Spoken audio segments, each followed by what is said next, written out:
Good afternoon, Mr. Chairman, and good afternoon, everybody.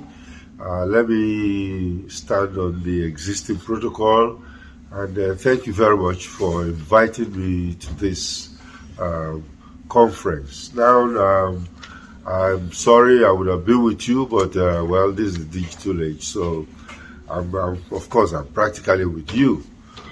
So today we're going to talk about a new Nigeria with innovative ideology, devoid of hypocritical leaders, and it's such a topic that has really raised issues, across the country, and we feel that I just hope that I'm going to do justice to it.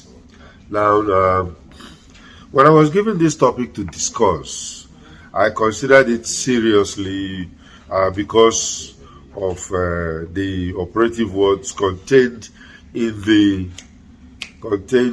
topic. So I condensed the topic to a new Nigeria. A Nigeria different from the one that we have now, not a restructured one, as many people are asking for, not a patchwork, but a brand new Nigeria that all Nigerians would be proud of. However, I see other operative words, very important. Those words will bring out the real meaning of the new Nigeria that we seek. Those words are innovative ideology. For any society or a subgroup in a society, like a political party or religious group, to propagate its ideology of innovation, there must be a moral foundation. Now, religious groups will propagate their ideology under a cloak of righteousness. So also will political parties propagate theirs under the cloak of development. But it becomes meaningless when political parties, especially in Nigeria, operate without a stated ideology. The last operative word are hypocritical leaders. We would want to examine which kind of leaders we have since independence from Britain. Some questions I want everyone to consider are: 1. Has Nigeria been led or ruled since independence? 2. Mention one president that actually led this country. 3. Think of how many rulers Nigeria has got at the presidential level since independence. A political aspirant recently said that he will turn Nigeria around if he's allowed to rule. So it is very apparent that most of our politicians see the opportunity of public service as a chance to rule over the slaves of or subjects of Nigeria. Just realize that I'm playing on two words here: rulership and leadership. But alas, Nigeria is not a monarchy to be ruled over. Neither are we slaves in our own country. Let me talk about hypocritical leadership. I would like to take these operative phrases from bottoms up. Hypocritical leadership is where politicians say one thing but do something else. And with all due respect, My paper is not a propaganda piece. So I'm going to step on some toes. I know there are politicians in the House, but again, if we have to solve our problems, then we have to face it and tell ourselves the truth. Nigerians are used to all the campaign promises of what they will do for the populace, but continue to behave in a different way. Under such leadership, the citizenships can see barefaced corruption, nepotism, unimaginable fraud, and a total disappearance of integrity. The leaders in this type of model are more like rulers than leaders. Demonstrative leadership is usually synonymous with democratic systems, so which we are supposed to be operating.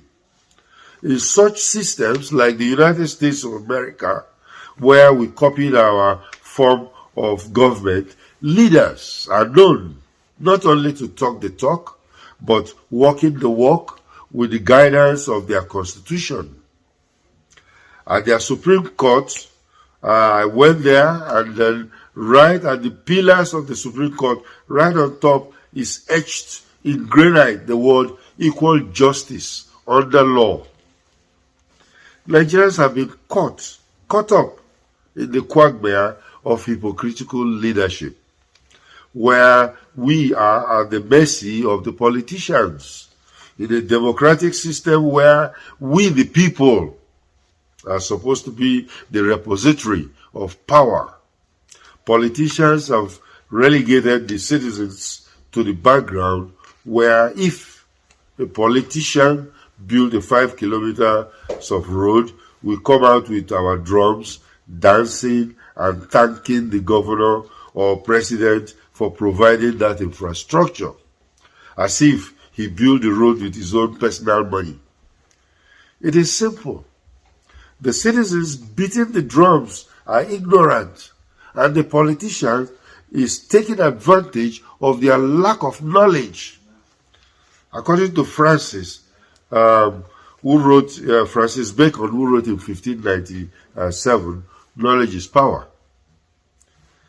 Now, hypocritical leaders could also be said to be fake leaders or leaders that tell lies. Telling lies can be in the purview of even religious leaders taking advantage of the faithful in their churches or mosques.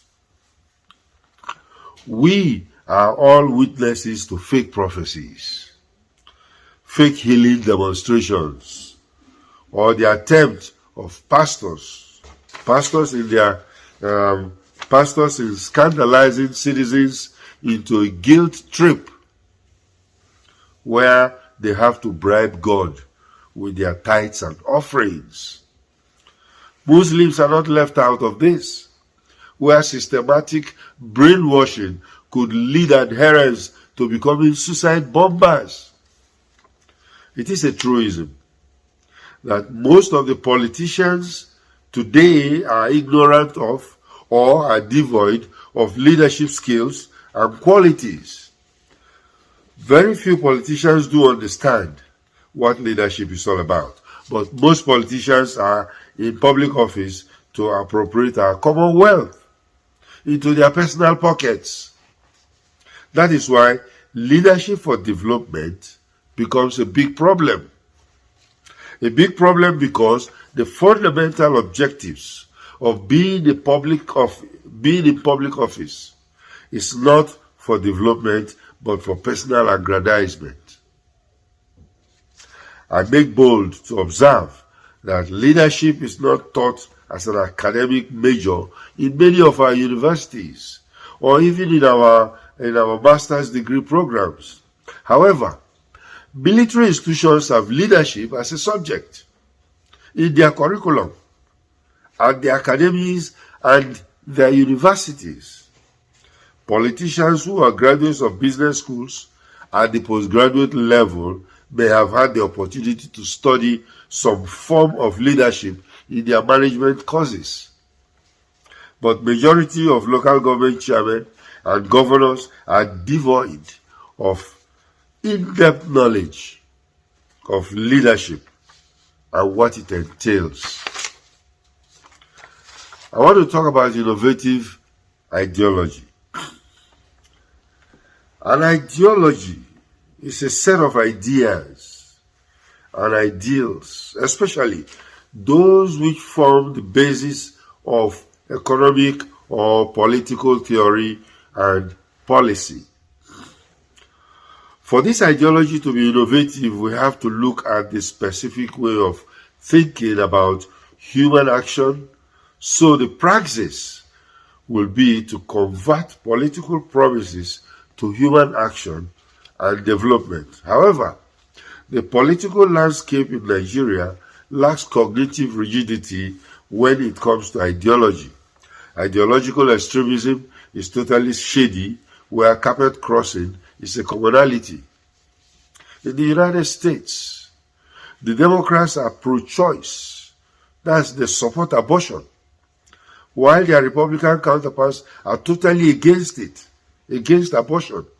In such rigidly held belief or ideology, it is rare to see politicians crossing carpet. But in Nigeria, it's easy to cross the carpet because there are no ideologies or strongly held beliefs that can change the conviction of a Republican to be a Democrat overnight, or vice versa. So today you see APC decamping to PDP, or PDP people decamping to APC, and vice versa in the major political parties. The recent outcome of the APC Congress convention is instructive. If you observe carefully, most of the principal officers of the APC are decampees of the People's Democratic Party. This simply means that there is no ideology that both parties hold very dear. If the political benefits get bad in the APC, don't be surprised to see the politicians decamp back to the PDP. Ideologies are patterned clusters of normatively imbued ideas and concepts, including particularly representations of power relations. These conceptual maps help politicians to navigate the complexity of their political universe and carry claims, which are campaign promises, to social truth or reality. Walking the walk, therefore, will be a situation where political promises, which are ideologies, are translated to concrete actions for the betterment of the society. Now, I agree with Professor Patu Tomi, who said that in Nigeria, we don't have political parties. There is no difference between the APC and the PDP. They are election machines designed with the aim of grabbing power. An enlightened voter could sit back and align himself or herself to the political ideology that best suits his or her conviction. Political ideology, therefore, should be the philosophy, culture, or ideas that explain the blueprints on how society should work or develop. Democracy is not just a political campaign or elections. Let's take some insights into leadership. We are all witnesses to the unkept promises by politicians of our nations, which is freely endowed with human and natural resources. These resources have been misused, underused, stolen, disenfranchised, and of course made Nigeria a laughingstock in the Committee of Nations. Our nation has been described as fantastically corrupt. All efforts to bring us out of the corruption quagmire have sucked us deeper into the black hole. The military tried to reverse the trend of corruption in the 60s and 80s. Most military coupists will announce to an expectant nation that they intervened because of the corrupt nature of the civilians or the deviation from set objectives by their fellow military coupists before them. At the end of the day, the military also failed Nigerians due to the same cankerworm of corruption.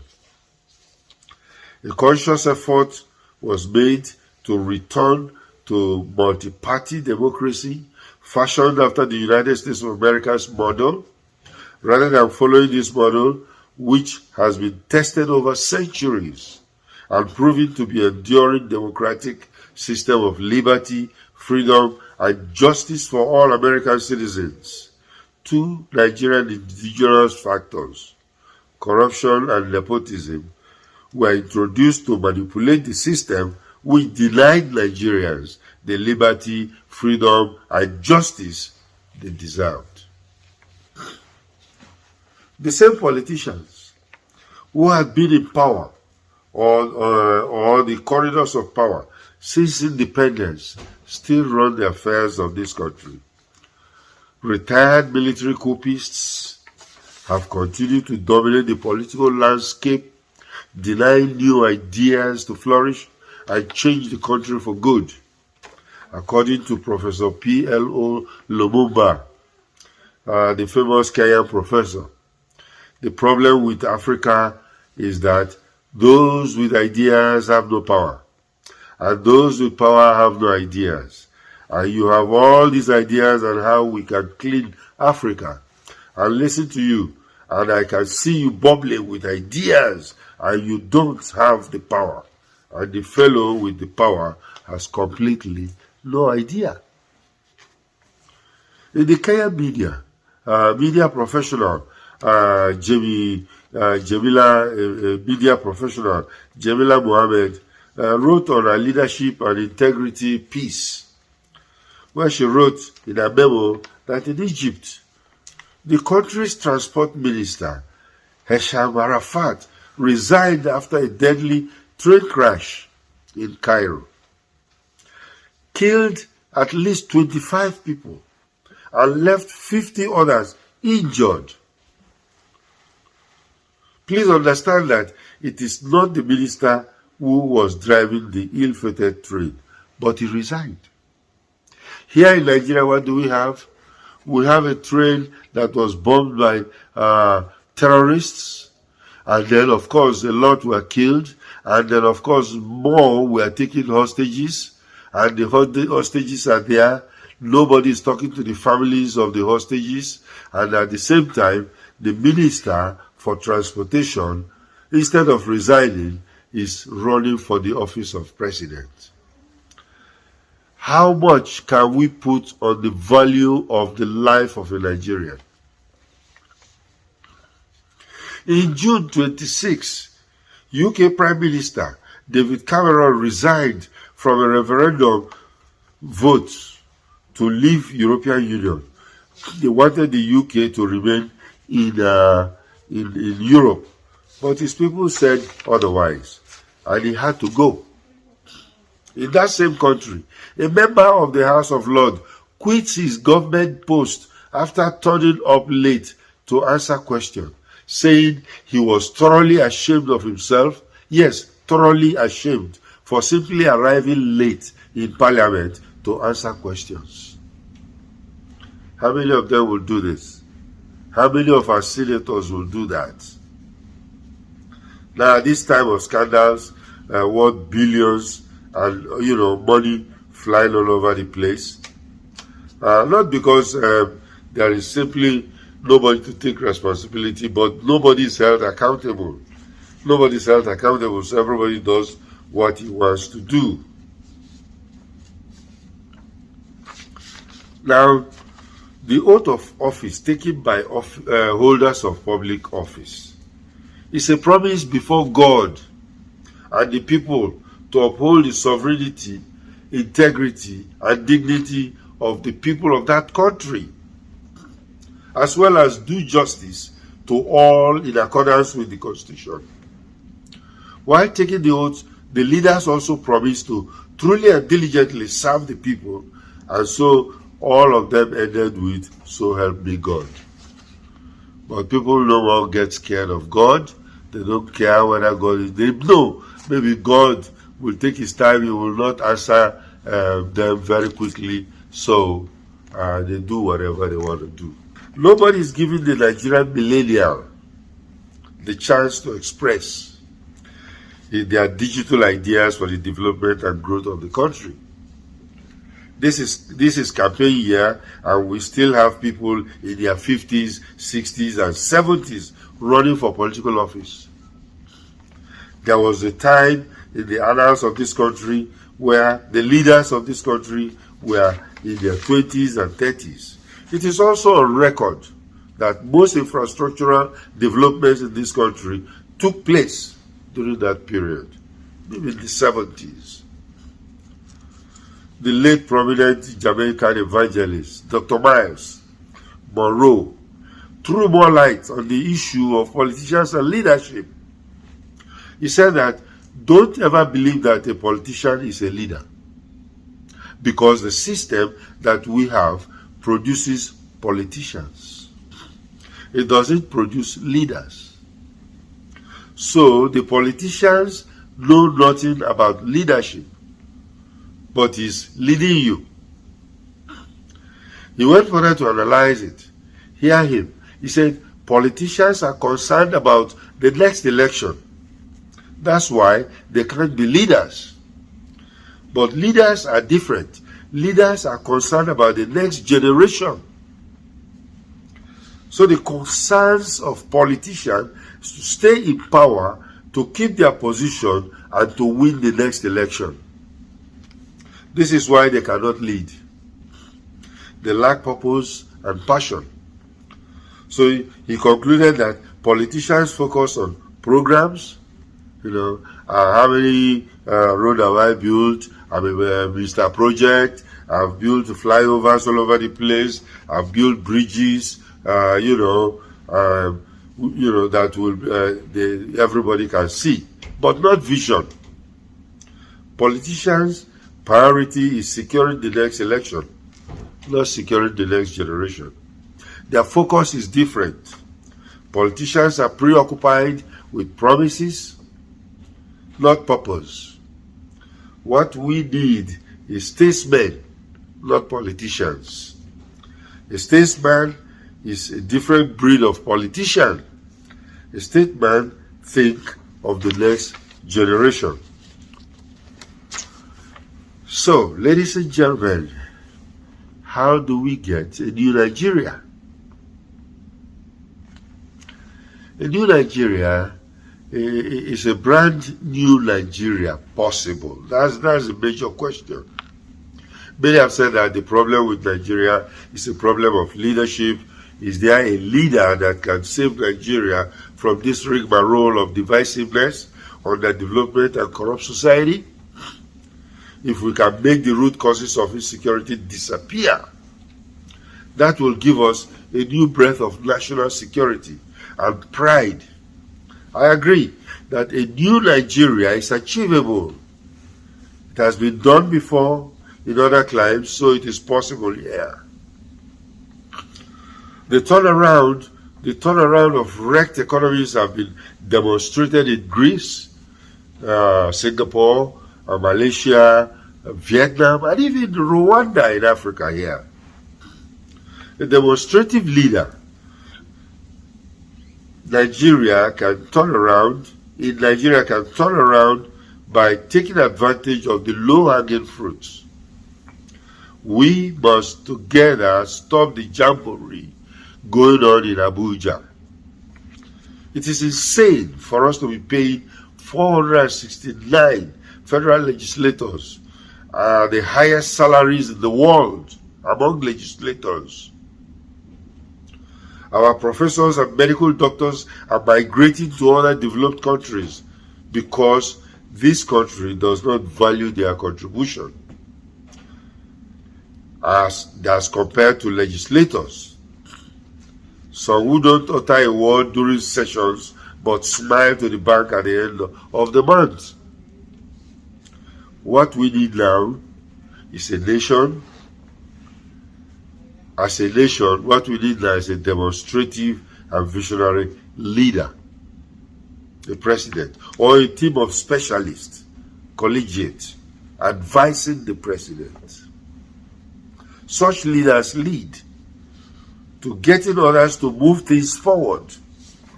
Such leaders must be willing to do the task themselves, to understand how to help others accomplish it. No need for rulers, but leaders that will work together towards strengthening our unity in diversity. People who will come into public service to serve. In all these cases, the essential ingredient is a leader who preaches and insists on integrity and results among the political leadership. Another important component to birth a new Nigeria is the citizens. The leadership needs to embark on massive public and political education to enlighten the citizenry. According to the American president, Thomas Jefferson, in 1817 said, an enlightened citizenry is indispensable for the proper functioning of the republic. Self-government is not possible unless the citizens are educated sufficiently to enable them to exercise oversight. It is therefore imperative that the nation see to it that a sizable education, a suitable education, be provided for all citizens. That was the American president, President Jefferson, who said that centuries ago. Way back in the days of Julius Caesar, the king of Rome, it has been established that the hoi polloi, the uneducated masses, can be swayed by any leader, but much more so by a persuasive leader, like Mark Antony did, to do what he wants them to do. With an enlightened citizenry, the real meaning of we, the people, as the repository of power, will make meaning. Not a citizenry that showers praise on a state governor because he has used the money that belongs to all of us to build a road, and then we praise him, and he is swallowing in it, thinking that, yes, these are my slaves, I ruled them well. Quickly, in conclusion, is a new Nigeria with innovative ideology devoid of hypocritical leaders possible? Some may say it is impossible because of the ethnic leaders that have been ruling this country. Nigeria is here to see a national leader who sees all parts of the country as his constituency. On the contrary, I believe that we can birth a new Nigeria. A statesman politician will emerge and lead this country to an enviable position where we will be the envy of other nations. To achieve that, we must first put Nigeria to work. When there is a high employment, there is creation of wealth. Voters' education must be a priority. The state of insecurity must be decimated or eliminated completely. Equity and justice must be key where there is no discrimination across board on the basis of tribes and tongues. Any contestant to presidential race must be equipped to double or triple the GDP in the next 4 or 5 years. We need leaders that will grow the country. Leaders who understand the meaning of service in public service. Finally, every public servant must be held accountable by being monitored with strict key performance indicators. Private companies, KPIs, private companies use this very well because they hold their officers accountable. Here you come into political office and nobody holds you accountable. You do whatever you do, things happen in your ministry, you don't resign, nobody forces you to resign, and then you go ahead and collect your money at the end of the month. I think it's high time that we will make our public officers accountable and closely check their KPIs monthly, quarterly, and yearly. Hopefully, together we will birth the Nigeria of our dreams.